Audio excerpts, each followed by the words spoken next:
What's up, guys? Welcome back to my channel. So I'm here today to talk about The Real Housewives of Beverly Hills, Season 12, Episode 10, So You Say.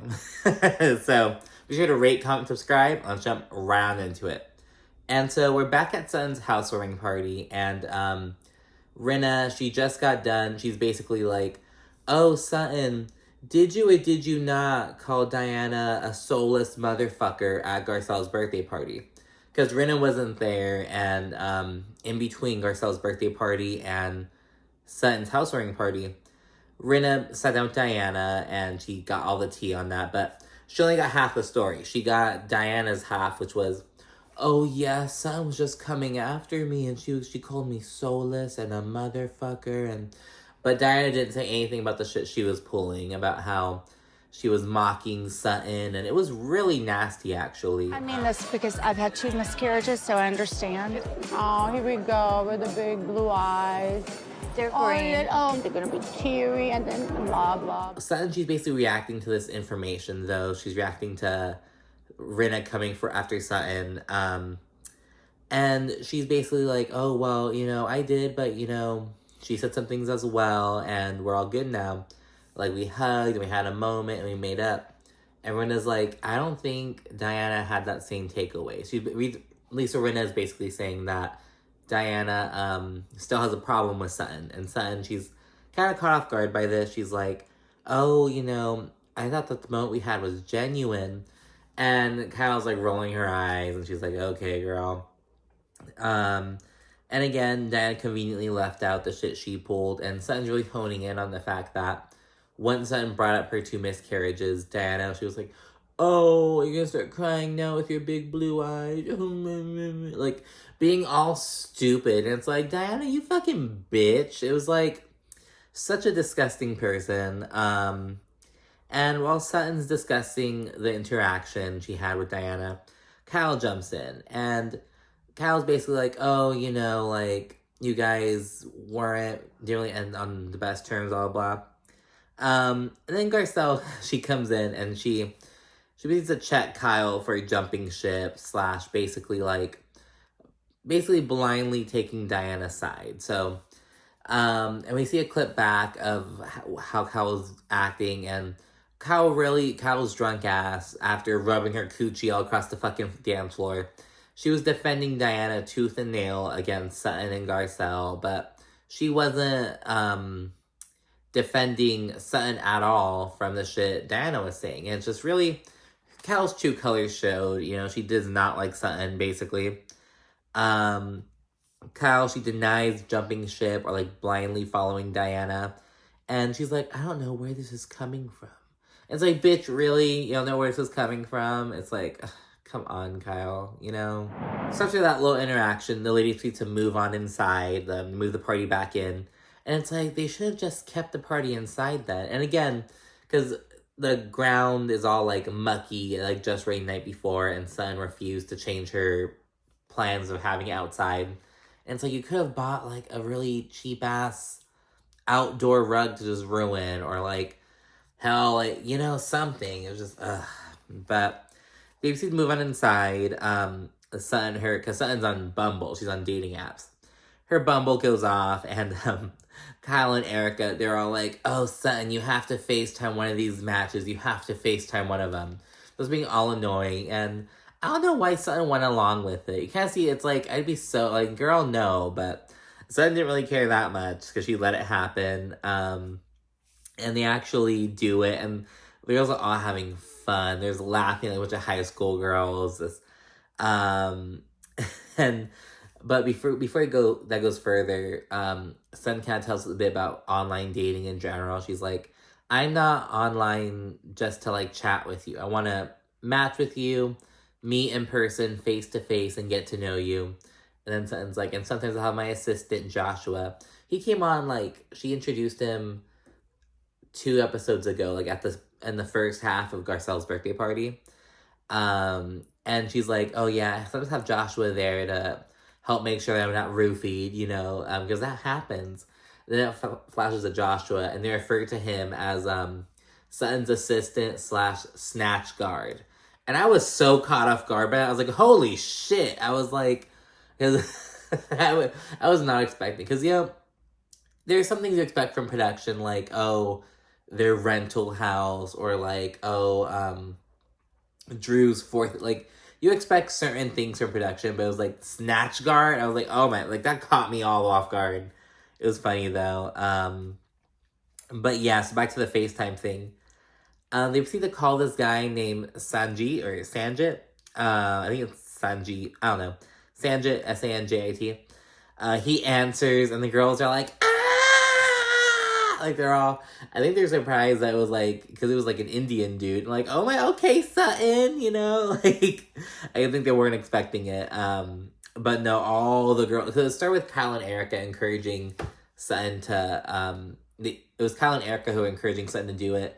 But then all the bitches jumped on board, and everyone, Crystal ended up with the phone. I think Crystal was the one who actually called him. It was so funny. A little quick moment. Sutton's kind of embarrassed. I'm like, girl, you should not have let him have your phone, girl. But she seemed to be a good sport about it. And while they're all there and chilling, they go sit down, and Garcelle is side-eyeing Erika's drinking. So, because in the last episode, Erika said something about, like, yeah, I'm gonna have only one drink. I'm at, like, a one-drink rule. And Garcelle's like, currently she's on number 3. And, so yeah, while they're sitting there, Garcelle proceeds to check Erika for disrespecting her 14-year-old son, Jax. She's like, you know, not only she's like, I get, you know, that you were drunk. You were just kind of being loose, having a good time.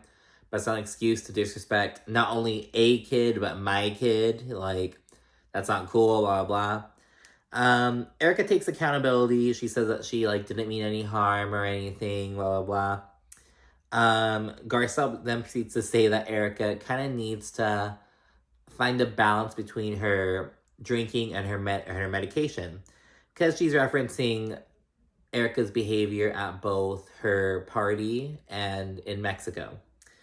And then Kyle, she, like, makes a face, and Garcelle's like, okay, what are you making that face for? Like, Garcelle's like, all right, bitch, like, what's happening? Like, Garcelle's gunning, you know? And rightfully so. Kyle's just being so annoying this whole season. She's so stupid. But, Kyle jumps in. She's, like, defending Erika. She's like, well, you know, in the 7 years I've known Erika, I've never seen her do that.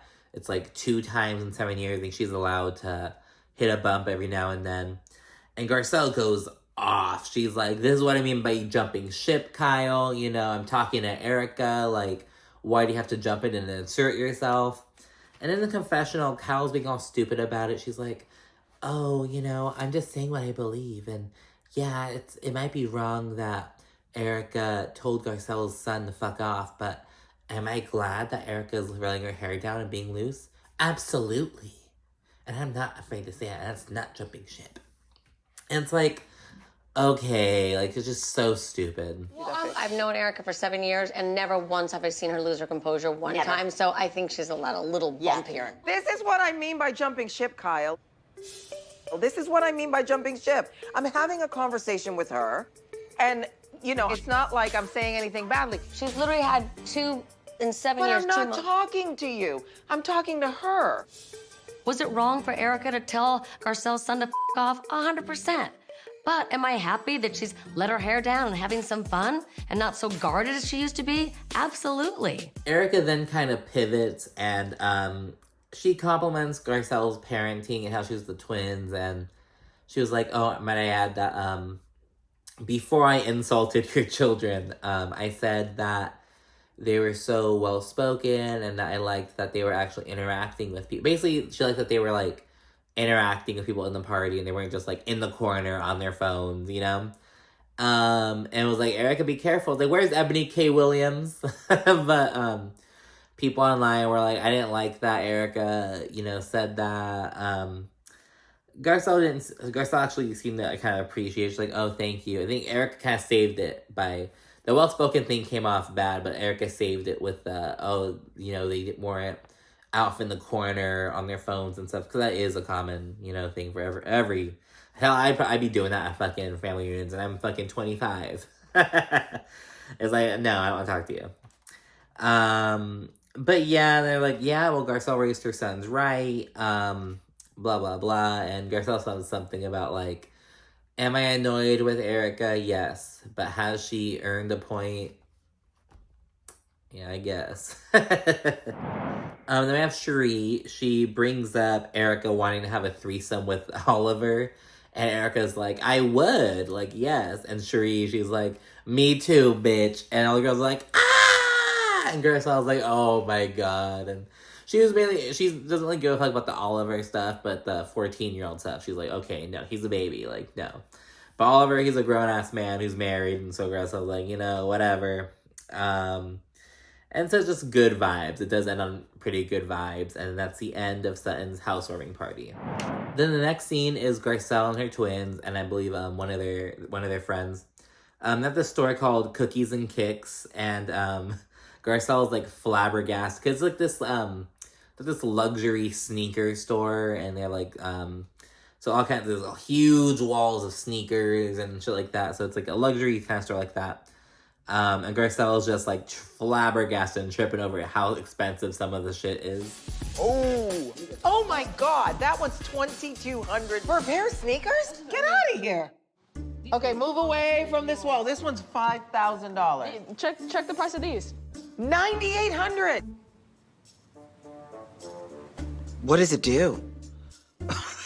Does it do the dishes, the laundry? What does it do? And Garcelle, she's also reflecting on how far she's come. She says, she was born in Haiti. She and her family emigrated to Boston, the Boston area, when she was young. Worked her up into acting, etc., etc.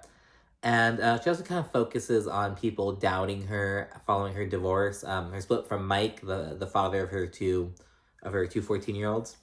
And she was people were kind of doubting her, like, okay, this older actress, she's split with her husband. She has these two very young kids, like, blah, blah, blah. And Garcelle's just like, I made it, bitch. And we see, like, those little kind of flashbacks of, like, her time on the show, like, when she was still building the home, when she's currently in now, and her getting her beach house, and her, it's really making moves, and really coming up. So, good for Garcelle. It's a nice little moment for her and her kids, and it's really cute.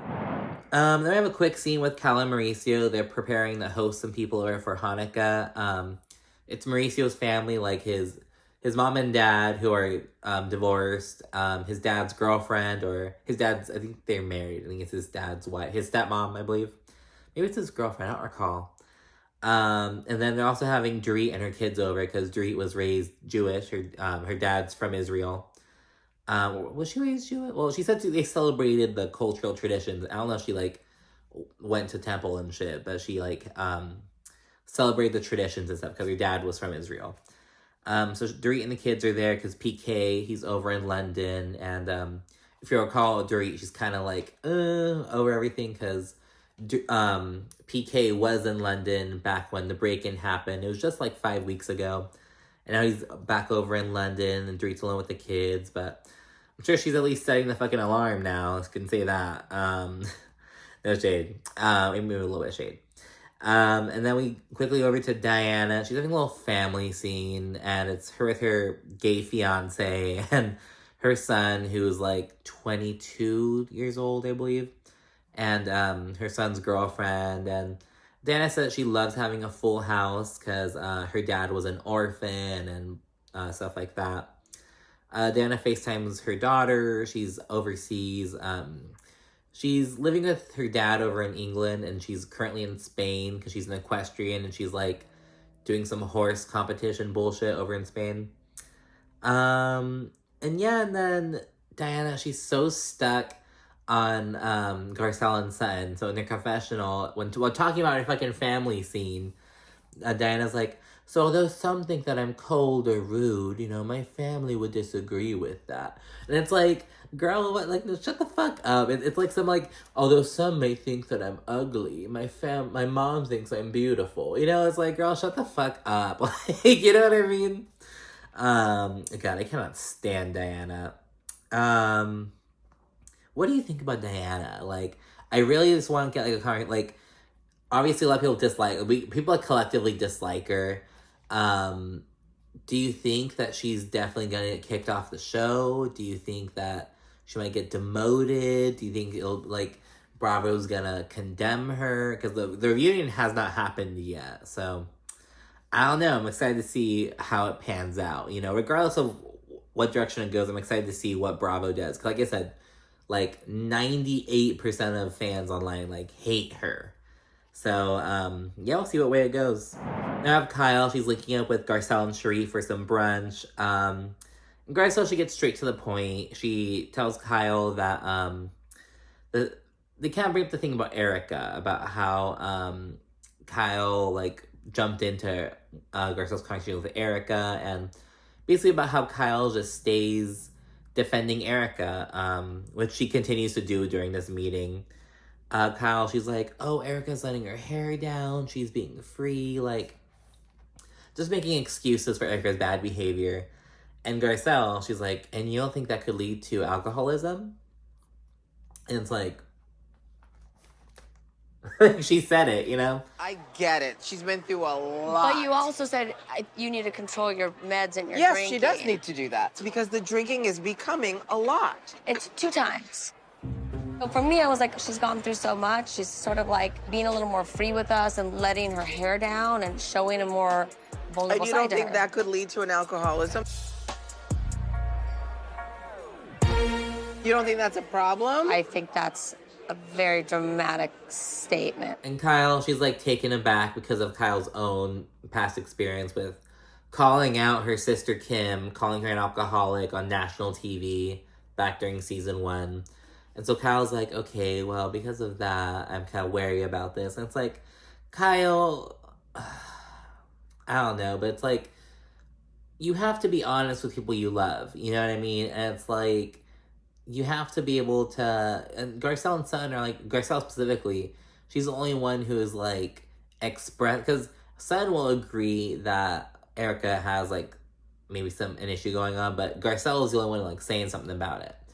And they're like, okay, well, Kyle, she's like, okay, well, I'm not really gonna go into that. I feel like it's dramatic calling her an alcoholic, blah, blah, blah. But Garcelle, she's like speaking facts about Erika practicing risky behavior. You know, it's like she's mixing medication with drinking, which like you should not do. And it's also she's also fairly recently started going on meds too. So it's especially not good, you know, because, you know, your body's still getting used to the meds and you're taking the meds plus the alcohol, which shouldn't mix. So it's like there's an extra layer with that. But yeah, and then Garcelle goes into like her son's experience with addiction, Oliver. And so it's like, yeah, you have to be honest with people that you love. You know, if you see something going on, at least to bring it up and not brush it under the rug like so many people and families do. And I have to add that Sheree, she's being a good mediator of the whole thing. She said that they're like both making points. She's like, I see what Kyle's saying. You know, she's seeing her friend who's infamously closed off and reserved emotionally, and she's starting to kind of open up and break out of that shell. But she's what Garcelle's saying about, like, you know, she's practicing risky behavior. So Sheree is being really fair, which I appreciate. And then we have a quick scene where we go back with Diana. She and her stylist, they're going through her her in-home store / closet, just like getting rid of shit. And Erika rolls in to accompany her, but she's hoping to fucking take some shit home. Erika, she's fawning over Diana's wardrobe, and she's reflecting on how her life's changed. Because when Erika came on the show, she was kind of the Diana of that era. You know what I mean? She was kind of like the new girl on the block, and she had all this money, and because she was married to this old-ass attorney who was allegedly scamming all kinds of people. But yeah, so she kind of had a semblance of Diana's life, and now Erika, she still has money, but she's like broke rich, or rich broke, you know what I mean? And yeah, and they proceed to sit down, and Erika brings up the conversation about Diana that occurred at Sutton's housewarming party, because Diana was not present at Sutton's housewarming party, remember? And Diana, she kind of goes into saying that Sutton wants to dislike me for some reason. She just kind of shares her opinion on Sutton. And Erika, she opens up about she and Sutton about how they were getting into it a lot last year. And basically a takeaway from the sit down is that Erika is up Diana's ass, and we see a flashback of her talking with Sutton at the housewarming party. And Erika's like, I think you just got off on the wrong foot with Diana. I think you guys can make up with that. And yeah, so it's just everyone's up Diana's ass. And the people who aren't, Garcelle and Sutton, Diana has a big problem with. So it's like, okay, whatever. And but speaking of Diana and Sutton, the remainder of the episode, basically the build-up of the entire episode, is Sutton and Diana preparing to link up for lunch.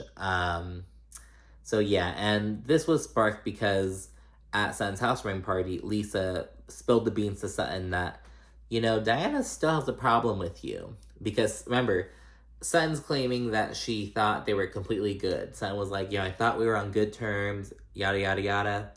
But now she knows that's not the case, and they're gonna meet up and just set things straight. So this sit down is awkward from jump. It's really weird, really tense. When Sutton walks in, she's like, hey, how are you? Just kind of really being friendly, and Diana's kind of being a little bit cold. You only hear her say much. It's really, really kind of awkward. They sit, and the girls are kind of like, all right, well, where do we begin? And Diana's like, maybe we should start from the beginning. And Sutton's like, all right, let's start from the beginning, and let's kick off from where... Sutton wants to kick off from where Diana referred to Sutton as clumsy. And this happened when Sutton was apologizing for her allegedly insensitive reaction to Dorit's burglary. And while she was apologizing, Diana was like, I don't know Sutton that well, but I think she's really clumsy with her words. And so Sutton's basically like, all right, well, what did you mean when you said that you were clumsy with my words? Like, what did you mean at that point? And Diana, she says, she can't clarify. So she says, when I said that you're clumsy with your words, I meant that I feel like you unintentionally say things that some people may find off-putting or hurtful. But Diana says, she's like, I was kind of giving the benefit of the doubt by saying that. Now, however, I believe that I was wrong, and I think that you intentionally use your words to hurt people. So it's not clumsy, it's not accidental, it's intentional. And so, yes, that's basically how Diana feels. And in true Sutton fashion, she kind of says that she wants to make peace. Sutton's so quick to, Diana later calls her out for that, because Sutton is very quick to, try to brush things under the rug, move on. It's like, girl, sometimes you just gotta stew in it and just handle shit fully, thoroughly, You can't just hug it out all the time. And so, yeah, Diana's kind of side-eyeing this. She's like, well, you say that, Sutton, but I don't know if you truly want peace.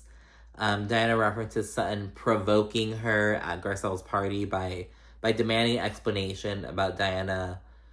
Diana said she was on bed rest, meant she showed up at the party, and Sutton was like, well, that's confusing. You have to explain this. And as I mentioned in the last episode, this was a bit extra from Sutton, but in the context of Diana continuously calling Sutton out for being contradictory, for being a bacon-eating vegetarian, I get why Sutton was like, all right, bitch, if I'm contradictory, then what are you doing, Immediately, Sutton apologizes for being sarcastic. She says she was being sarcastic in that moment. And Sutton says that she needs Diana to also apologize, to also take accountability and apologize for what she did to Sutton.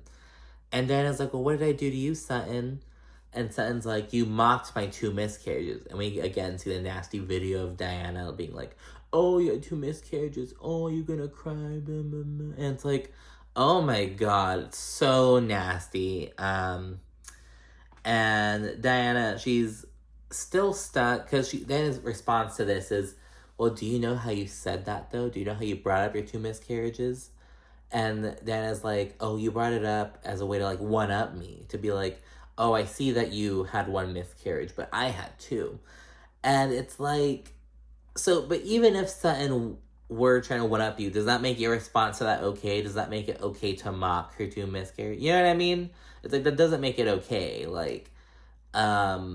But Sutton's like, that's not how I brought it up. I brought it up to empathize with you and to connect with you. So yeah, Diana's playing the fucking victim. She's like, you brought it up to be disingenuous. You didn't bring it up to connect with me. You brought it up to try to one-up me and to bring everything back to you.